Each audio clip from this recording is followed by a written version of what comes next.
Rajendranagar police స్టేషన్లో MLA పాడి కౌశిక్ రెడ్డిపై కేసు నమోదైంది. నిన్న తెలంగాణ ముఖ్యమంత్రి రేవంత్ రెడ్డిపై ఎమ్మెల్యే చేసిన అనుచిత వ్యాఖ్యలపై కాంగ్రెస్ పార్టీ అధ్యక్షుడు ప్రభాకర్ రెడ్డి ఫిర్యాదు చేశారు. ఎమ్మెల్యే కౌశిక్ రెడ్డిపై BSS 356/2, 353/B, 352 సెక్షన్ల కింద కేసులు నమోదు చేశారు. గత ఎన్నికల సమయంలో భార్యను, కూతురును అడ్డం పెట్టుకుని తనకు ఓటు వేయాలని, లేదంటే కుటుంబంతో సహా ఆత్మహత్య చేసుకుంటానని కౌశిక్ రెడ్డి తెలంగాణ ప్రజలను బ్లాక్మెయిల్ చేసి గెలిచారని, అలాంటి వ్యక్తులను తిరగనీయకుండా అడ్డుకుంటామని కాంగ్రెస్ నాయకులు హెచ్చరించారు.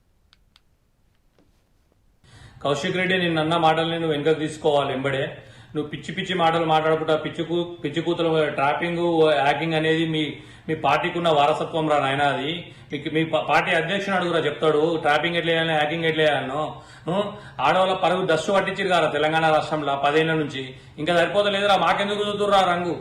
ఇలాంటి హ్యాకింగ్ ట్రాపింగ్ అనేది ఆ బీఆర్ఎస్ కున్న అలవాటు. ఈ పిచ్చి కుక్క కౌశిక్ రెడ్డి గారు శవాల పేరు చెప్పుకొని ఎమ్మెల్యే పదవి తెచ్చుకొని ఈ రోజు ఇంకా రేవంత్ అన్న గురించి మాట్లాడుతుందంటే వీని తెలంగాణలో తరిమి తమాడాలతో కొట్టాలి కాంగ్రెస్ కార్యకర్తలందరూ కలిసి. ఇలాంటి ఒక ఎమ్మెల్యే తెలంగాణలో ఉండంటేనే దౌర్భాగ్య పరిస్థితి వచ్చింది.